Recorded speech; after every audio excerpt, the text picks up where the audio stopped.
What's going on to all my Winning Time fans out there, and welcome back to my channel, Movie Files. Elliot back again, breaking down the fourth episode, which was titled, Who the Hell is Jack McKinney? What a fantastic episode. I mean, we got some basketball to break down in this review. We got the stuff going on with the forum. I love this show so much, and this episode was absolutely incredible, and I'm so excited to break it all down for you all in this spoiler review. But before we get into it, make sure you're checking me out on all my other social media accounts. If you're new to the channel and love early movie reviews, TV breakdowns, and live streams, well, come and join the community by subscribing and hitting that notification bell. And as you can see on the screen now, if you enjoyed the review, well, give it a thumbs up. Let's put the number out there. Let's get this to up to 200 plus likes, and also do me a favor and share this review to anyone you know that enjoys this show just as much as we do, but more importantly, in the comments below.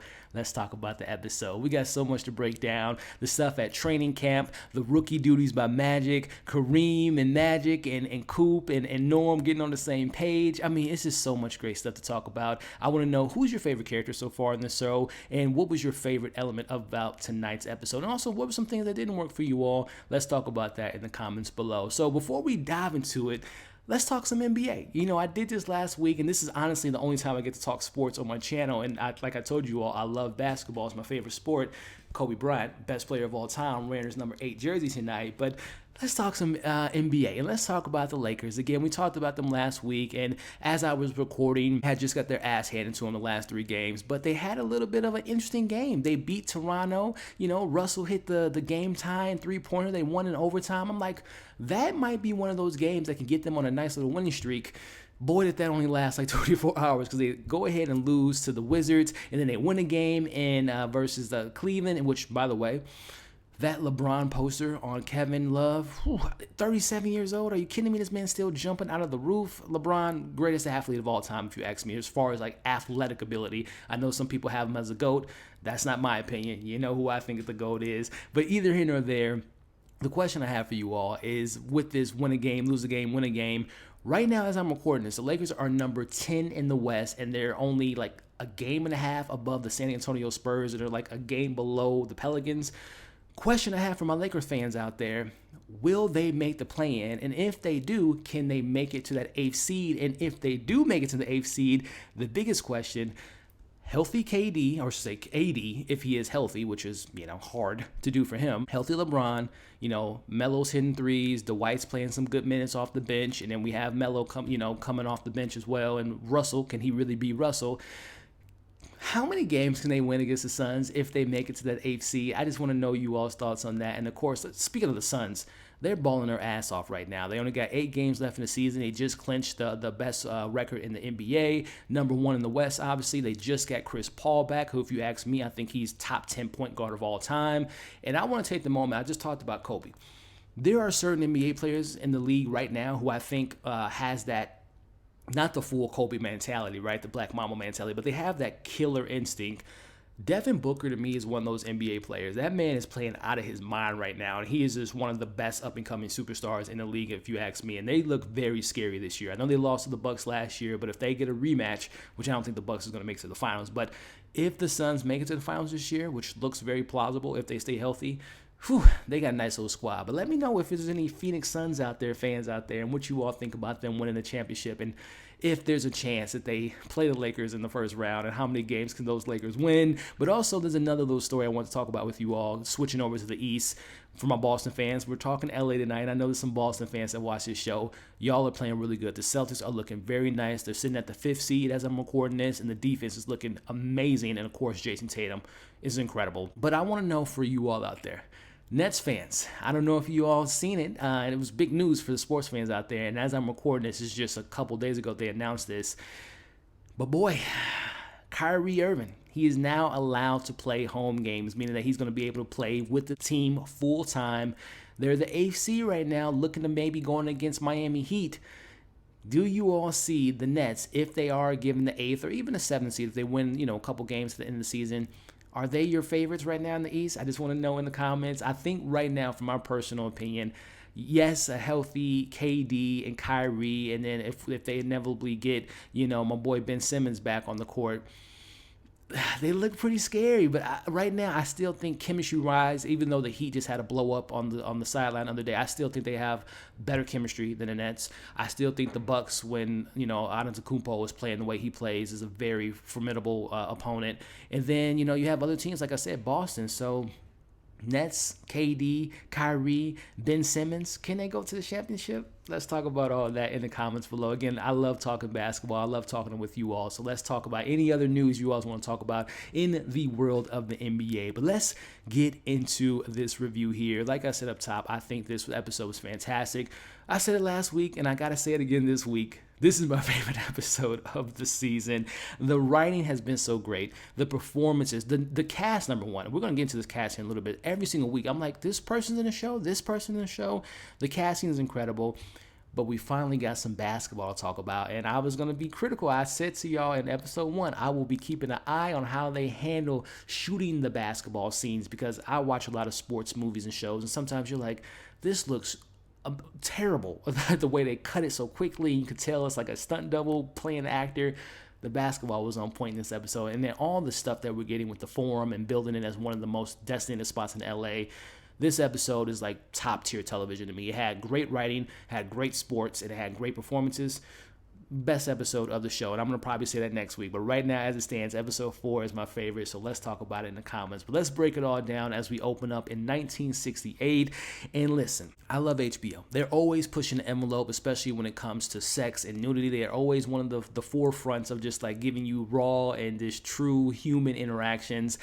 And this scene is one of them. As we see Dr. Bus on a date with a young lady, in comes his ex-wife with the kids. They say get hi, and then they go ahead and take their seats. And then this young lady that Bus is with, remind you, they're in a public open space, not like a VIP closed off room. Everyone can see them.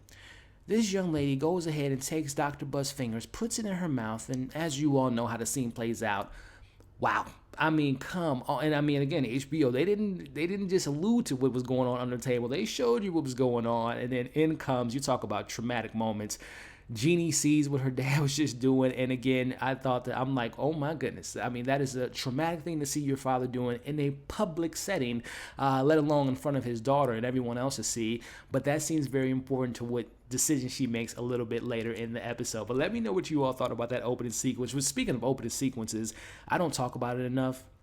The intro of the show and the intro song by The Coop is such a great intro. It's one of my favorite intros of this year. I love the way that they kick off the show. It just gets me right in the mood to get into this great TV. But going back into it, Dr. Bus takes Jeanie and his ex-wife to Frank's funeral. And again, Dr. Bus is pretending to care and be the good guy. Like, oh, let me introduce you to my family, who, again, he introduces her as his wife when we know they're not married. And he's trying to play face, and they're trying to pay respects to Frank. And we see Dr. Bus go up to Frank's wife and be like, oh, my condolences. And she slaps him, and she has every right to, because we know deep down, I'm not talking about Dr. Bus in real life, but in the framing of the show, our Dr. Bus, he is only there because he wants Jerry to coach the Lakers. He could care less who's in that box. As long as it's not Jerry, he's just, he just wants to show face and make sure that Jerry knows that he's part of the family and he's going to be there to look out for him. But it was in that moment when Frank's wife slapped him that I believe Jerry was like, nah, I can't do it. I already lost my closest friend. I can't, that's a bad omen. So I'm going to go ahead and stick to playing or coaching college basketball. And I like that they actually kind of wrapped up that storyline. They didn't just allude to us seeing Frank being murdered last week and then not address it again. I like that they at least gave us a hint at what actually happened, again, in the confines of the show, not necessarily in real life, but in the confines of the show. I like that we got to wrap up to that conclusion of that character. But time to go on with the coach that everyone had in mind, which is Jack McKinney, and I love this moment here. The casting, like I mentioned, is fantastic. Julianne Nicholson is one of my favorite actresses in Hollywood, especially when it comes to her on TV, especially with HBO shows. She's 3 for 3. I mean, she's been in other HBO shows, but just her last 3 shows. The Outsider, which if you haven't seen, El Cuco, a horror show based on Stephen King novel, great show, reviewed it on the channel, check it out. And then she was on Mayor of Easttown, and then she's now on this show. The casting in the shows have been fantastic, as she is the wife of Jack McKinney, and she's, giving her husband. I love the relationship that our characters have with their wives. The only one that's kind of like lackluster for me is Jerry West and his wife. But everything that we got with Pat Riley's wife last week and now Jack's wife, I'm loving that these women are like fundamentally helping their husbands and kind of helping them get out of their heads and having them go for the goals they want for. So I hope we get more of Julian. And again, I know this cast is stacked, so we might not get as much from some of these supporting characters, but I hope she makes her way back into the show, especially with Jack officially being the head coach of the Lakers. But I feel like DJ Khaled, because another one, we got another great casting as Jason Segel as playing the assistant coach, Paul Westhead. And I love this scene as he is just eagerly awaiting for the call to be able to go to the training camp as he's a professor. And not necessarily that he hated his job, but he definitely doesn't want to be a professor right now. He wants to be coaching. He wants to coach with Jack, and he gets the opportunity to do so in this episode. And again, Julian Nicholson, you have Jason Segel, you have Adrian Brody, you have John C. Reilly. I mean, you have Jason Clarke. The list goes on and on. One of the best casts I've seen assembled in a TV show in a very long time. But the discussions begin as everyone makes their way to Palm Springs, and the discussions as who's going to be the Lakers starting point guard. Is it Norm? Is it Magic? The new coach and his X's and O's. Jack, is he the actual right fit? You got Michael Cooper, who's making his second year into the NBA. Is he going to be a good shooting guard? And by the way, the look that they have, like, he looks almost identical to Michael Cooper to me. Great casting yet again by the show. And then the big question, 32-year-old 10-year veteran Kareem. Is he washed up? Is he ending his career? Is he approaching the back end of his the peak of his career, in the prime of his career? Where all those questions will be answered pretty soon, because for the real life circumstance, Cooper, Magic, and Kareem, they were a dynamic trio, and they were the core of the Showtime Lakers. So I love that, again, the buzz and the media around this team. Can they make it work? Can they actually be a good team? Well, only time will tell. Time to find out. And I love when Jack and Paul arrive and Bus is trying to like break the ice in the way that Dr. Bus does. Hey,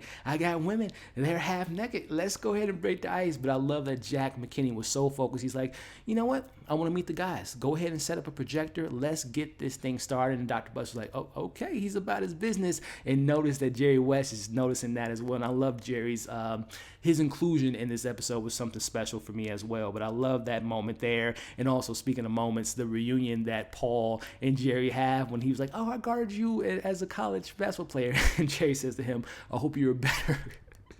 I hope you're a better coach than you are a player. Again, this show just hits on so many levels for me as far as the writing goes. But get Pat Riley, who introduces himself to Magic and Coop as he's just telling them, you know, my profession. And we know what Pat Riley ends up being. But seeing his humble beginnings as a intern and a on-the-road secretary is just, again, I love when they're all interacting and seeing how they're going to fit into this Lakers team and how things play out in the future is just something great to see. And again, speaking of great to see, Kareem interacting with Magic and Norm giving him all the rookie duties. Again, this was just hitting, being a fan of NBA, playing basketball growing up. This episode was just giving me everything, and I loved every single second of it. But speaking of basketball, for my basketball fans out there, this was one of my favorite elements of tonight's episode. The 20-second offense that the Lakers were running at the time, you know, one-on-one basketball, the slow pacing, throwing it into the post to one of the greatest, most dominant players of all time in Kareem. It's just that style during that time. But Jack McKinney, he was that Mike D'Antoni type of coach, right? Where he's just about, or I should say Mike D'Antoni got it from Jack, that fast tempo, 10 seconds or less. Let's get a fast break, even if it's on the inbound. Let's run the teams down the throat, getting them in shape, playing that type of style of basketball, which was perfect for a player like Magic Johnson.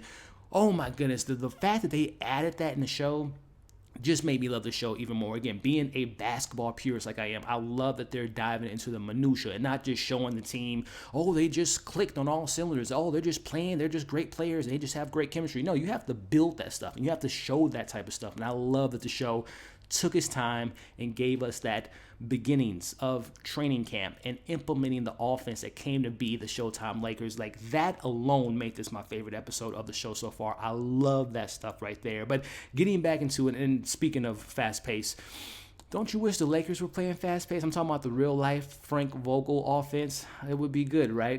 But either here nor there, going back into it, I also appreciate them showing the pushback of the new offense, right?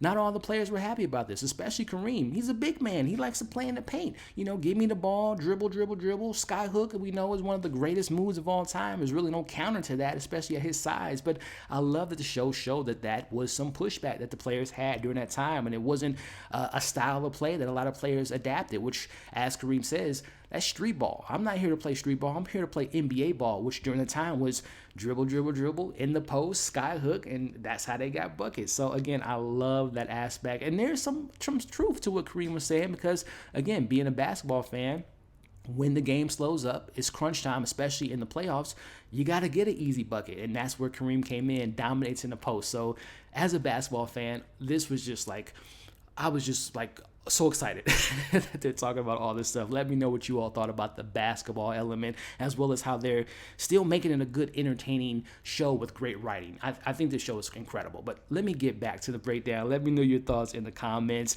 But speaking of getting back into it again, how the show shows Jack McKinney talking about the style of play of the NBA and it being more like a classical music ensemble versus him wanting to be jazz and chaotic and fast and fast paced. And then when they transition to showing Magic Johnson, how he played into that fast pace, how Magic Johnson was a giver, a sharer versus the one-on-one basketball, slowing down the offense.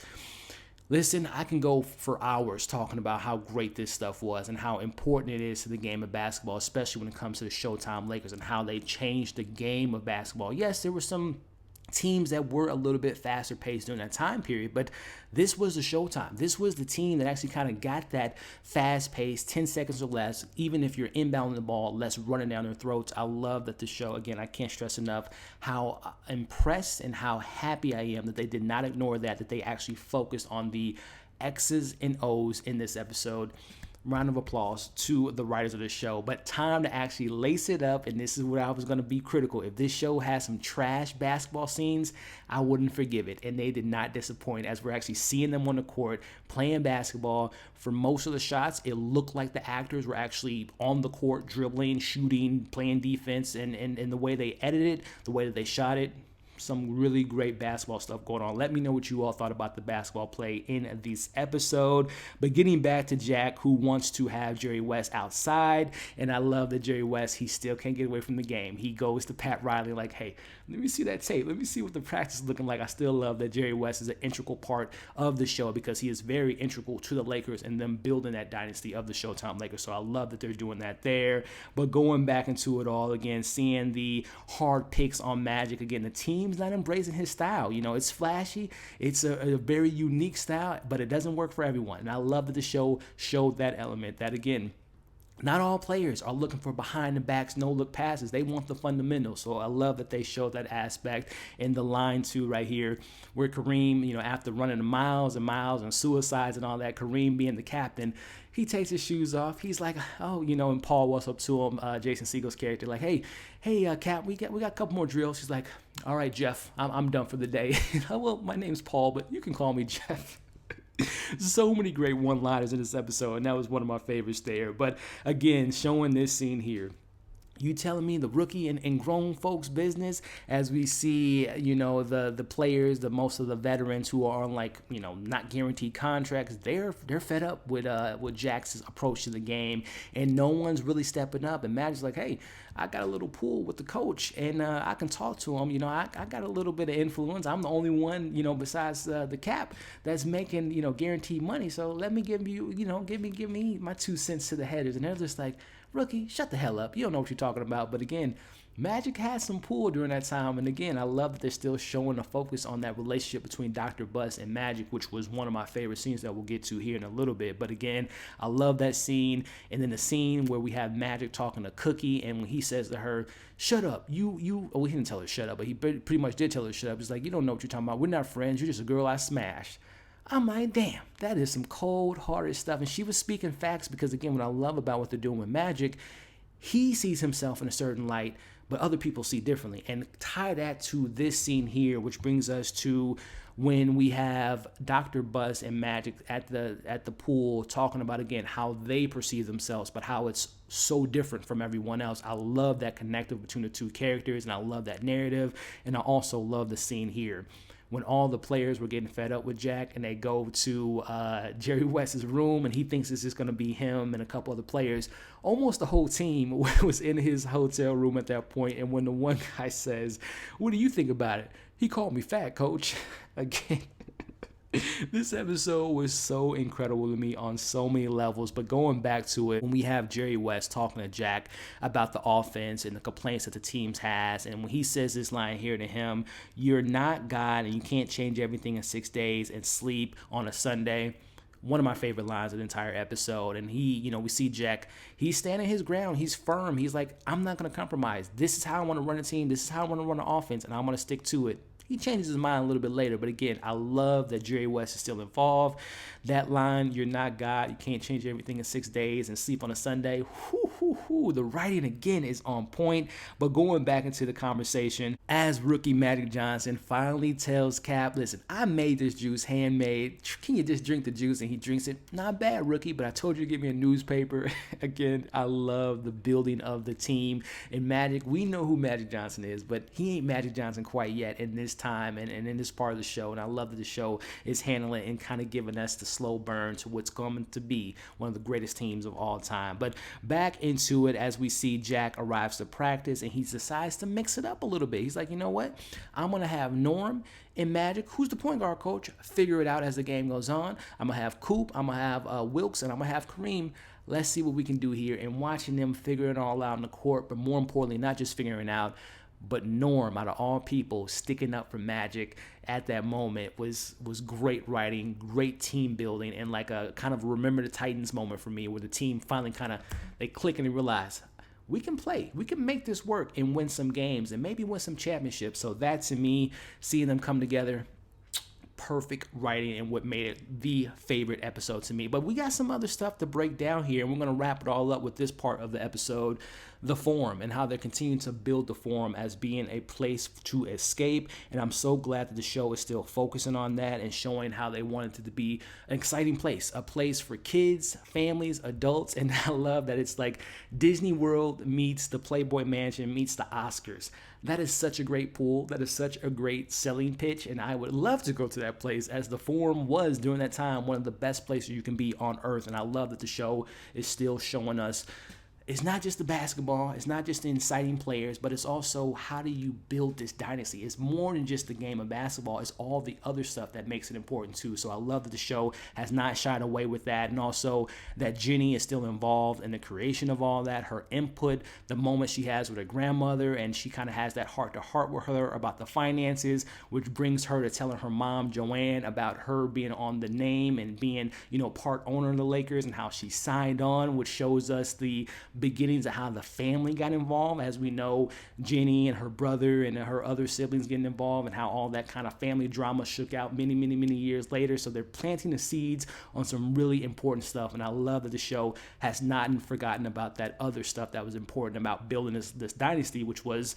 unfortunately some of that family drama that came with all of that. But again, some really incredible stuff here. And the Claire and Dr. Bus scene when he's eating the food there, and he's just like, "So, if let's say things work out, how much money you think I'll be able to get from this?" And when she tells him that, and he jumps in the pool and says what he says, again, so many epic moments, so many great lines. This episode was just so great in my opinion. But in the episode on Jeanie and Claire show Dr. Bus the idea. It's Lakers girls are going to be introduced. We're going to have one of the best clubs in LA. The celebrities, as we know, Jack Nicholson always at the Lakers game. And then again, I love how they ended.